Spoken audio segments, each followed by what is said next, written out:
and like enjoy this video. One more time because this thing's so pretty.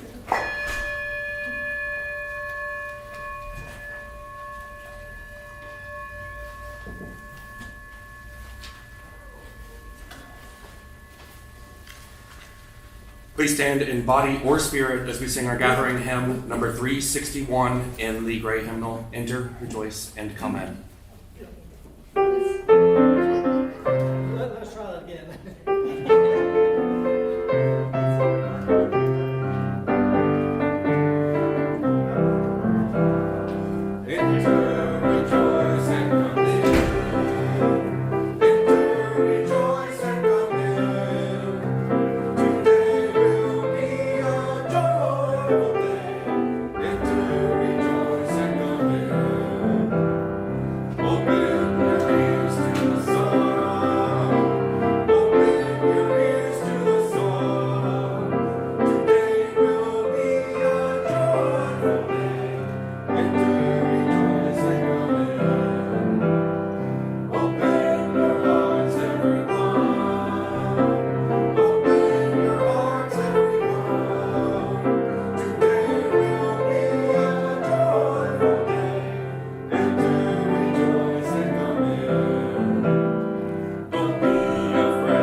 Welcome to the Unitarian Universalist congregation of Hillsborough. We are an open and welcoming congregation. Whoever you are, member, friend, or guest, we are glad you're here. We are a community of liberal, open-minded people who strive to connect with one another in love. We are defined by covenant rather than by a statement of belief or creed. We support each other in spiritual growth, deepening of faith, and challenge one another to find more love and deep truth inside ourselves and the world. My name is Tristan Surumi, and I am the worship coordinator for today's service. As a lay-led congregation, there are a lot of contributors who make our services possible. So let's start with those contributors you actually see today. Starting with Aviva Enoch, our musical director, and David Yelton, who is filling in as our musician and pianist for today. Amy Dark for editing and producing our printed order of service, and AC Tharrington for distributing it at the door. Steve Mahaley and Alex Mburo, our technical crew for broadcasting our service online, and our listening ears that provide a place to share burdens. Today, that is Patty O'Connor. But we also want to recognize all the unseen volunteer contributors to our ongoing programs and well-being here at UUCH, including our RE teachers for guiding our young people through their classroom activities and UU curriculum. All our teams committees, including finance, ministry, council, fellowship team, plus our rotating group of volunteers providing our after-service coffee hour. Our speaker today is Heather Kraft. Heather Kraft is the most wonderful person in the whole wide world. In fact, she is so wonderful in 20 days. Today, she will be calling on her 20-plus years of experience playing with children as her profession to give us a new perspective on how play relates to the 7 principles of Unitarian Universalism. Also, did I mention that we're getting married? I'm so excited! Before we create our sacred space and begin worship, let's take a moment to share any announcements. This is before, yes, cool. I am new to this, so I'm running the order of things weird in my head. Coffee service will be in the library, and we invite you to spread out and enjoy it throughout the building or outside. Are there any announcements for the good of the community?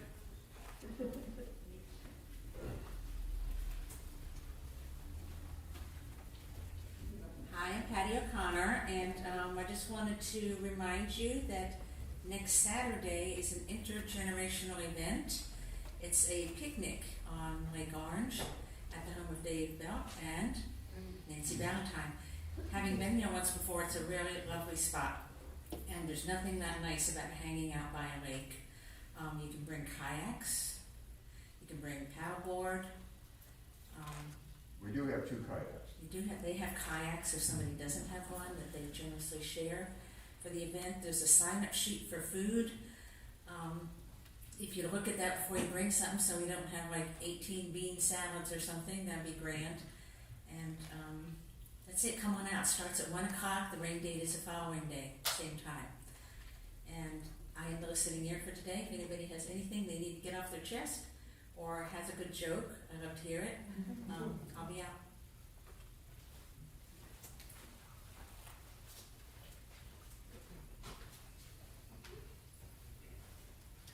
I'm Steve Mahaley. Just a reminder that we do have a ministry council meeting today at 1:30 online. So if you're, I think Amy Dark is sending out the link to that. Thanks, Amy.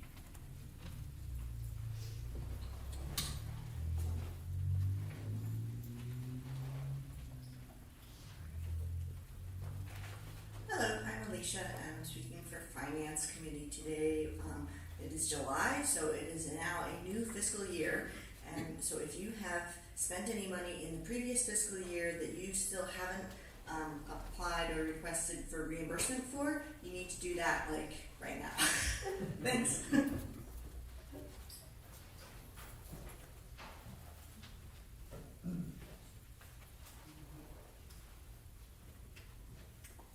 Well, I'm Nancy Wilderman, and I just wanted to say that when I came up to the church this morning, it looked really beautiful here, and that's all because of beautiful flowers, and there's a seating arrangement, so after if you want to have coffee outside on the gravel, there's a place for that right next to where you come in, and we have to thank Pam Dickens and David Yelton for that, so thank you all very, very much. It's really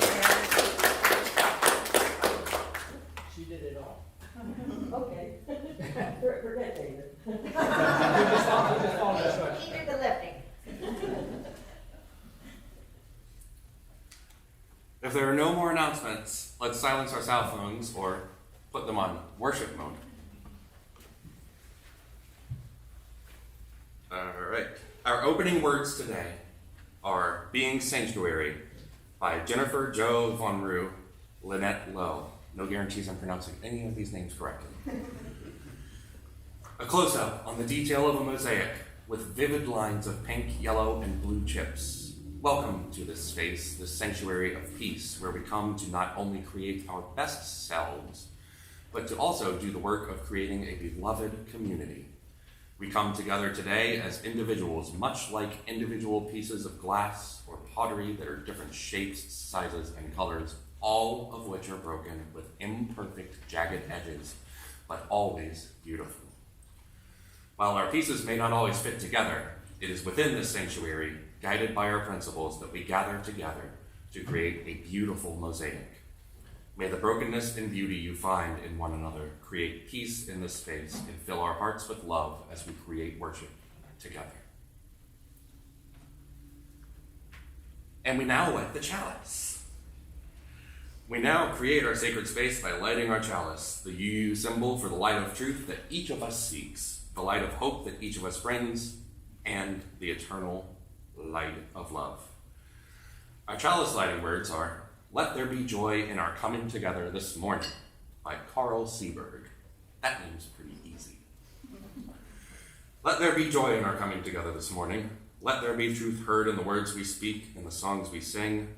Let there be help and healing for our disharmony and despair. Let there be silence for the voice within us and beyond us. Let there be joy in our coming together. Please rise in body or spirit as we sing our opening hymn, number 367, Alleluia, Alleluia. And David will have instructions for you on what we're doing here. We're going to try something a little new. This is an a cappella piece, and there's only 2 parts. It's not men and women. It's Alleluia chorus 1 and Sing and Rejoice chorus 2. So we're right down the middle.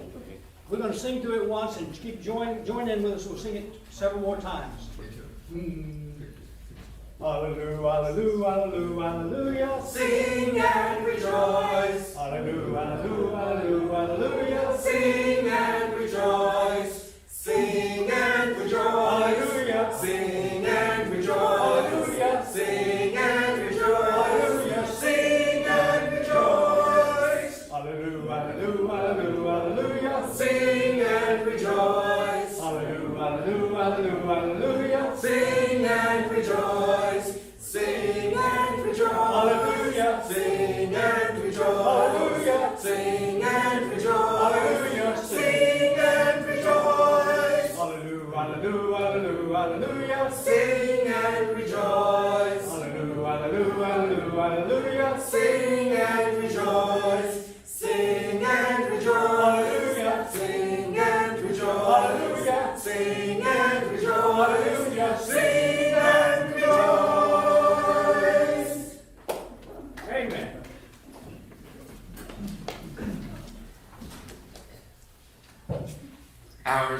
welcoming community where we find connection, a sharing community where our joys are celebrated, and a caring community where our sorrows are lessened.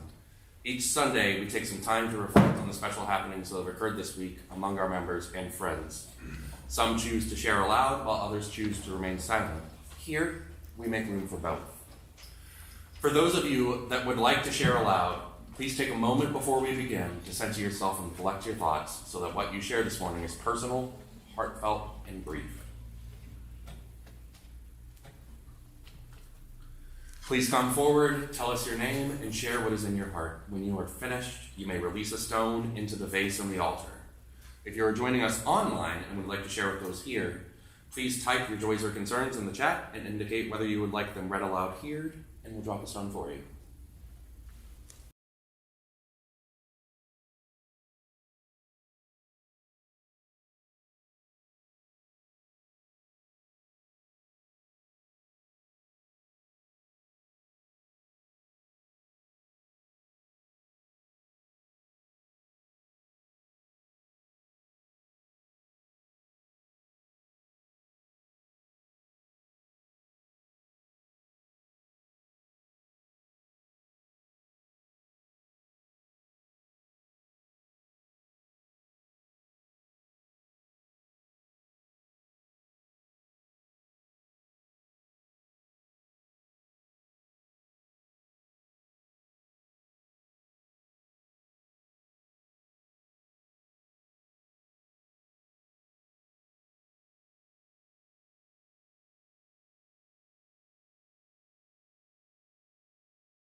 Release the stone into the vase in silence while David plays Spirit of Life. After he has played it through, you're all invited to join in singing. The words are printed in your order of service.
We hold all these things within the heart of our community, both spoken and unspoken, by remaining silent for a moment as we consider what has been shared and how we might respond.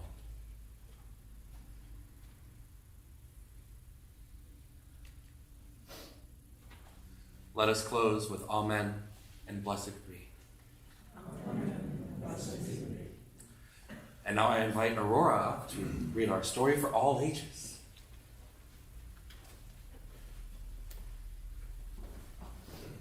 Hi, so if our youngest parishioners would like to come up. So this book is called The Book of No Pictures. I've never actually read it. I was told it's more fun to read it, having never read it before. So I was just given it. So this will be a surprise for both of us. But if young people would like to come up just to move your bodies some, you're welcome to come up so you can hear better. Or if you feel more comfortable sitting with your parents, Come sit with me. you can sit up. Sit there. Whatever makes you feel more comfortable. All ages welcome. Oh. All right. So this is the book with no pictures by B.J. Novak.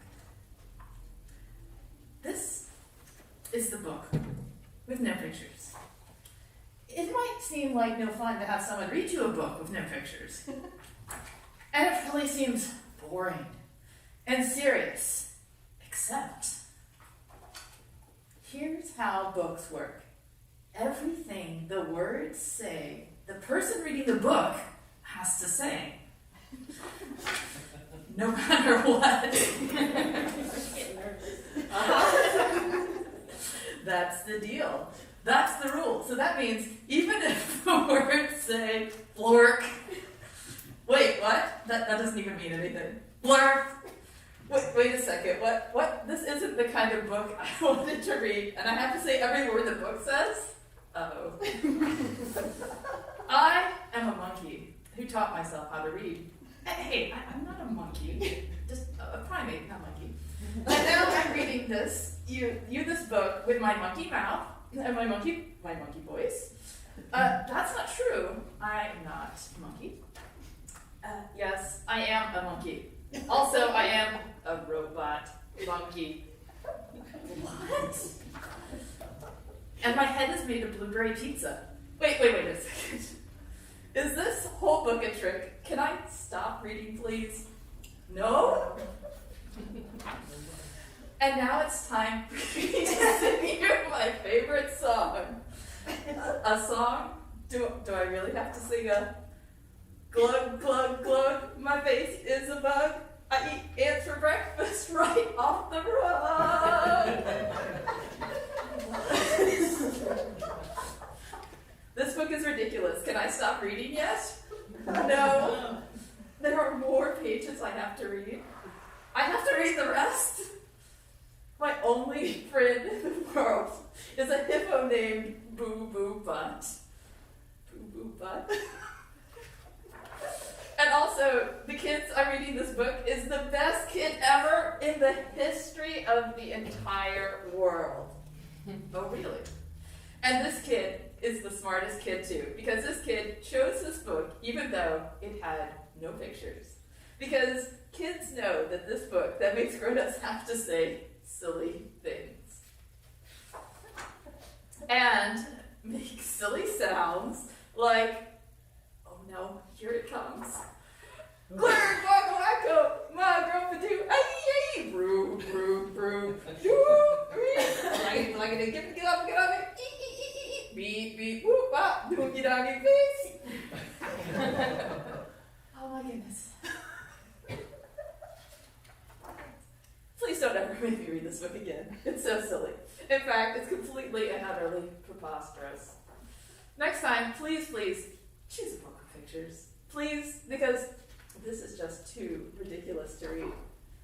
The end. Boink. I didn't want to say that.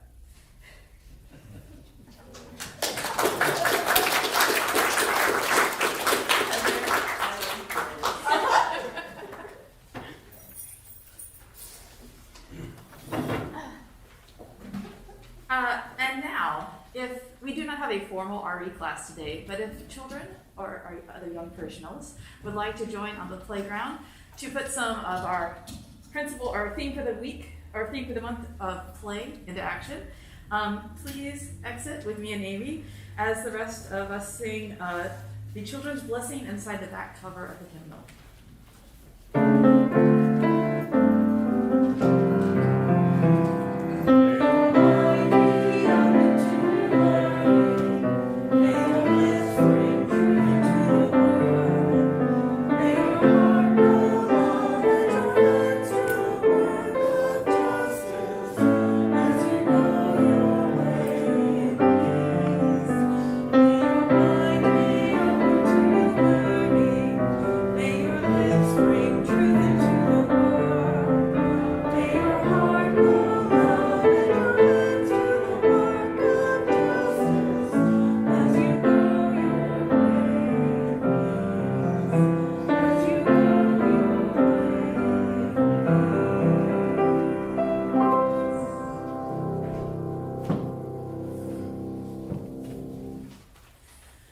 Good morning, friends.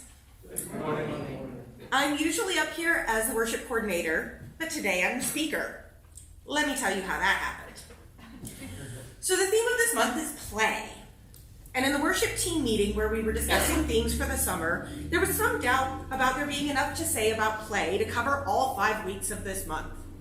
Well, I piped up with, as a preschool teacher and parent, I can promise play is a huge topic. This immediately came back to bite me as the team responded, "Great, do you want to be one of the speakers?"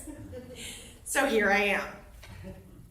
I chose that book as the story for all ages because it's a good book to go with my talk.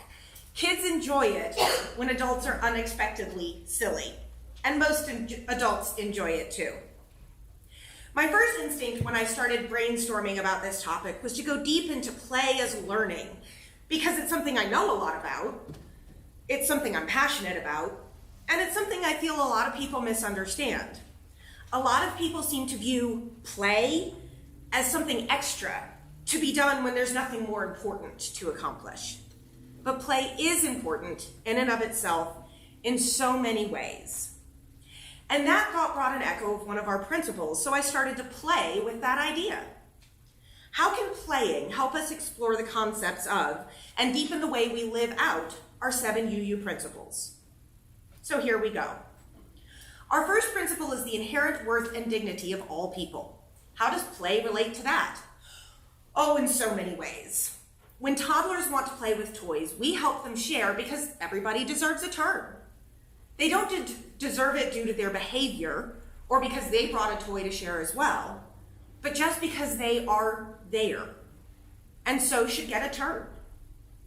We use play to help children learn about treating everyone equally. As they get older, kids may start to play sports, and will often give high fives to the other team at the end of the game, win or lose. No matter the outcome, everyone played, and therefore everyone gets a high five to acknowledge that participation. Everyone is equal and should be acknowledged. As adults, we may play board games, or MMORPGs, or any other game. And when playing, there is the assumption that everyone will be treated with the same dignity we would like directed towards ourselves. Often, online games are part of a community, which has rules that they have agreed to. And those rules often include being kind to all other players, because all players deserve to play and have fun in a safe environment. That idea segues well into the second principle, justice, equity, and compassion in human relations. When people play already established games, there's an assumption that they will all obey the rules. Those rules are usually standardized and fairly well understood. Everyone gets the same chances and encounters the same obstacles. The game is seen as just due to this equity, and players know that they're not being singled out for any particular reason. Sports often have additional rules along the lines of sportsmanship, which include treating both your teammates and your opponents with compassion. This plays out as it being okay to celebrate your own win, but not okay to be mean to the team that lost. When kids on a playground make up a game, they get to make up their own rules. Those rules don't have to be the same every time they play that game, but they should always be just, equitable, and compassionate. One of the things I've had to talk to our own children about over and over is why they shouldn't rig the rules so that they always win the game, why doing so is not fair or equitable, and how they might feel if the situation was reversed. I'm going to skip now to the fifth principle, because that's how my brain works, which talks about using the democratic process in our congregations and in the world at large. Kids learn through making up rules for a game how to come to consensus and, hopefully, ensure that everyone has a vote. Our family uses the adage, in order to be fun, it must be fun for everyone. This means each person participating has a say both in proposing rules and in deciding which rules then get incorporated into the game. I fully believe that kids learning how to work out rules for superhero Pokemon tag on a trampoline in a kind and democratic way leads to adults who I would trust to make policies and laws. And on a side note, I'd like to talk to the people who help raise most of our current politicians on both sides of the aisle, because they clearly never learned this life skill. Speaking as a parent, as well as a child care professional, I know how tempting it is to just step in and dictate the compromise or set the rules in order for the game to be fair. It's usually easier, faster, and less irritating. But it lessens the value of that play for the kids involved. They cannot learn how to settle their own differences if we as adults never give them the opportunities to do so. Most kids have to at least try communicating by screaming and yelling in order to realize it doesn't work so well. Childhood is also a good time to learn about making bad choices. Let them see the consequences of their choices when those consequences are smaller and less lasting. Didn't bring a coat? You're cold. Don't bring it for them. Yes, you know better. But they cannot make good choices later if we don't give them the chance to make those bad choices and practice how to make better ones. Speaking of making good choices, seems a lot of adults still don't know how to do so. Our sixth principle is the goal of a world community with peace, liberty, and justice for all. If you want to have adults that can make the choices to create that world, you have to let kids play and learn through independent exploration of interpersonal interactions with their peers. When they learn how to play with others, children learn about making compromises that will bring about a fun and hopefully peaceful game. They don't need to learn about justice because most kids have a strong innate sense of justice. Anyone who's ever been around kids has heard, "But that's not fair!" screamed in an indignant rage. Too often the response that they hear is some variation on, "Well, life's not fair, get used to it." But let me encourage you to try responding with, "You're right, that's not fair. What can we do about it?" Trust me, you will be amazed at the responses that you will get. Kids come up with so many amazing ideas when we empower them to make the choices over their own play. And perhaps more importantly, kids find solutions we might never have thought of. It might not seem fair to us, but as long as all of the parties involved agree, it works. And they've had a chance to learn and grow as people. Kids also often know better than we do what they need to work on. They can't always articulate it in ways that we can understand, but they instinctively play out scenarios that have troubled them, or upset them, or just things that they don't quite understand. Therapy for young kids is called play therapy, or theraplay, because play is how kids process and understand the world. Our third UU principle is about acceptance of each other, and our fourth is about encouraging a search for truth. Play helps kids, and adults, see everyone as the protagonist of their own stories. Not only are you the center of your story, but I'm the center of mine. When kids pretend to be someone else, that gives them a chance to see other people, as their own heroes. This leads to a greater understanding, which breeds tolerance, and often sparks the desire to learn more. When a boy plays at being a girl, it helps take girls from being strange and different creatures to someone who's not so different from you. Excuse me.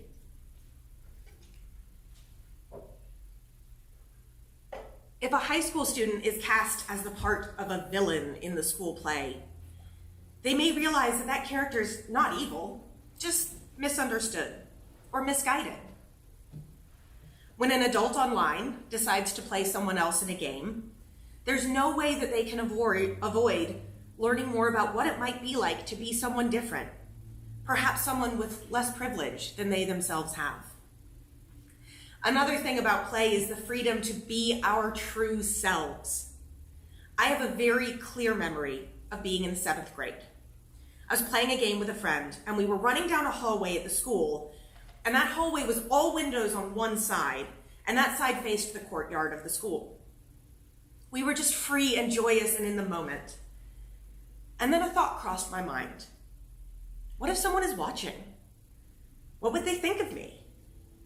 And in that moment, I stopped being free to be me and began to worry about image.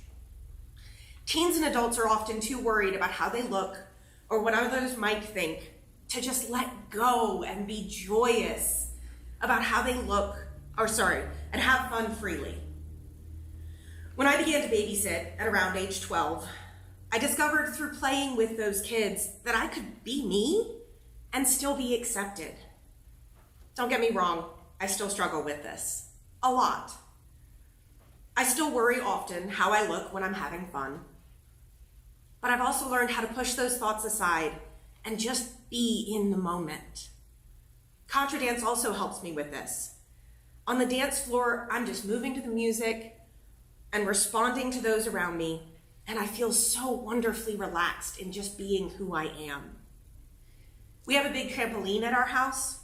Kids enjoy jumping on it, of course, but even more fun is when I can get a grown-up onto that trampoline. At first, they aren't sure, but they always end up having so much fun. Just jumping and being free and silly and just being in the moment, because you can't help it when you're jumping on a trampoline. As a nanny, babies love me when I'm fun and authentic. And I've learned as I teach that I do better with the younger kids who still enjoy and appreciate my whimsy and worry less about appropriate behavior. On the other hand, when I'm around older kids, I often find that my willingness to be silly helps them feel safe to do so as well. and they have so much fun when they reconnect with their inner toddler. And let me tell you a secret. I get so many positive comments on my bubbly, silly personality. People love to see someone being themselves. I don't know for sure, but I like to think I've spread some joy. I always ride my shopping cart across the parking lot to get to my car. And I like to imagine someone else who used to love that feeling, seeing me doing it and maybe having the courage to try it themselves. I also sing at the drop of a hat, randomly, and whatever happens to come to my mind, but especially to my kids. So many people have said, oh my goodness, people used to do that. I never hear people singing anymore. That's so great of you to do that. Our 7th principle is understanding the interconnected web of which we are all a part. And to me, that means that what we do affects others, both in ways we can see and in ways that we don't. When we're having fun, we send positive energy out into the universe, and it makes everyone else happier as well. An obvious example of how this could relate to play would be dominoes. You knock over one and it causes amazing chain reactions. The adult version is called a Rube Goldberg machine, and I got to make those as part of my science team in high school, and they're so much fun. There's a band called OK Go. If you guys haven't seen them, they have these amazing Rube Goldberg machines. They put songs behind them. It all lines up. Seriously, you should look it up if you haven't seen them. Another example of this interconnectedness is cooking. I'm not much of a cook myself, but people I know who love cooking talk about playing with a recipe. They'll try out a new ingredient and see how it changes the whole dish. My grandma was a home ec teacher, and she told me one time that I'd added too much salt to a recipe. I could just add some sugar to counteract it. I would never, ever have thought to do that. But not only did she know the science behind cooking, she had played with enough recipes to know how to fix my mistake. Another example is when you work with yarn. Those of you who are regulars will have seen me over here crocheting on a project, and I love playing with my patterns. How adding or removing a single stitch changes the whole project. In effect, any crochet or knitting is just one long string of yarn being twisted into a new shape. So, I hope I have helped show how important it is to play. Play always leads to learning, and at every age, it can lead to a deepening of our ability to live out our principles in our everyday lives. One of my favorite things to say is, I don't know, let's find out together. There are so many things to learn in this world. My dad's a chemist, and I figured out at a very early age that experiment is just the fancy word for playing around and seeing what happens.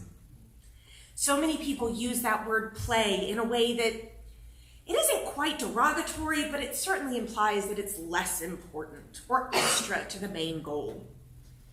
Kindergartners today get, hopefully, 30 minutes of free play in their academic schedule at school because there's so many more important goals that have to be covered. What the policymakers who set those goals don't seem to understand is how much kids learn through play. I'm not just talking about soft skills or social, emotional learning goals, but real concrete things that help them be complete and productive members of our society. Play breeds creativity and leads to ingenuity and gives kids the incentive to stick with something hard. Besides, isn't learning more fun when it's a game? 5th graders will be more motivated to learn math if it's part of figuring out their score in a card game. High schoolers will dive deeper into a historical event, I know, because I did, if they are given the task of creating their own real-life board game that has to be historically accurate. And any toddler who has ever mixed finger paint and been upset at ending up with a brown mess is much more likely to remember what happens when you mix the colors together. Play is important and fun. Most adults feel that they should have outgrown play, but I say no one is too old to have fun. So go, my beloved friends, and recapture the wonder of the world through play. Play with kids, play with animals, play with your friends, play a game, play with words, play with ideas, play an instrument, play with food, play with art, play with new ways to play. I'm willing to bet that you'll connect more deeply with the world, with yourself, with each other, and maybe even with our 7 UU principles. Thank you, and blessed be.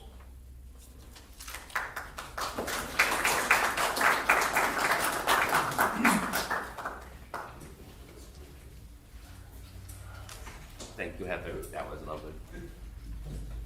Each week we take a monetary offering to support social justice work, our social justice work in the community. The support comes in the form of donations. This month, our community partner is the Orange County chapter of the NAACP. You may donate by putting cash or check in the basket, make checks out to UUCH, and put plate on the subject line. You may also donate online by going to our website at uuchnc.org or scanning the QR code in your bulletin. Now I'm going to walk over here. Make that higher. This one. How much higher?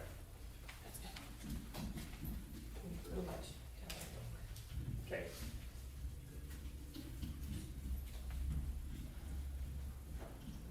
Yep.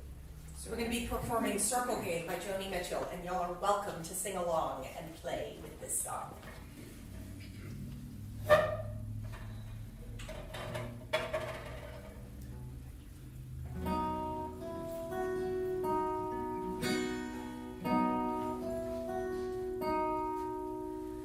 Yesterday a child came out to wander, caught a dragonfly inside a jar. Fearful when the sky was full of thunder, and tearful at the falling of a star.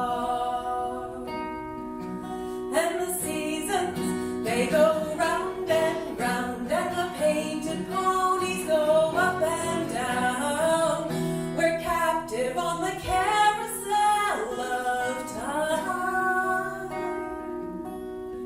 We can't return, we can only look behind from where we came, and go round and round and round in the circle game.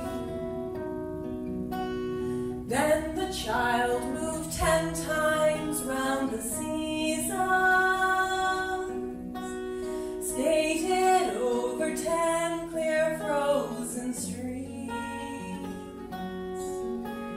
Words like, when you're older, must appease them,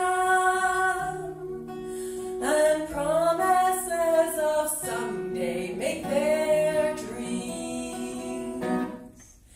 And the seasons, they go round and round, and the painted ponies go up and down. We're captive on the carousel of time. We can't return, we can only look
who their dreams have lost some grandeur coming true.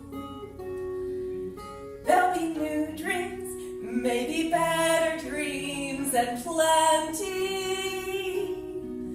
before that last revolving year is through. And the seasons, they go round and round, and the painted ponies go up and down. We're captive on the carousel of time.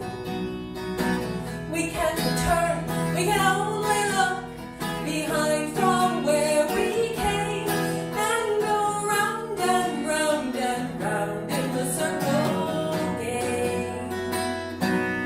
And go round and round and round in the circle game.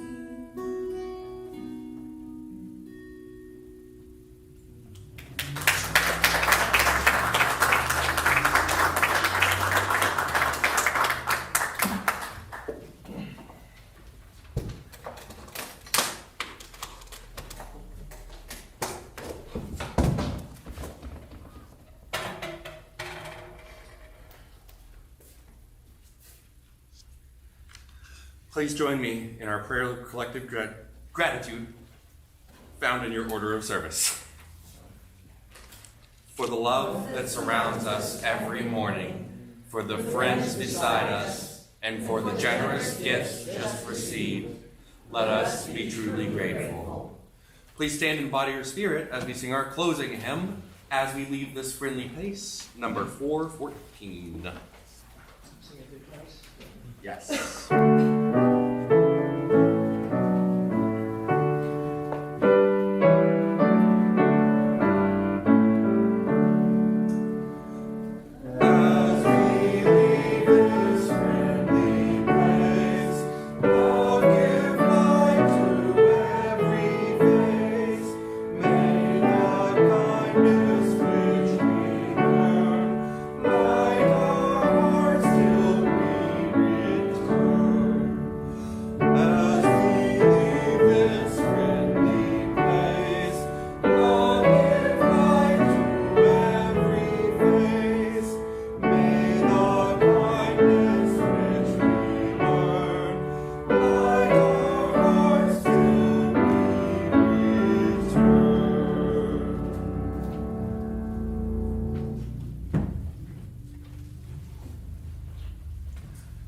Our closing reading is The Dancing Light by Reverend Scott Taylor.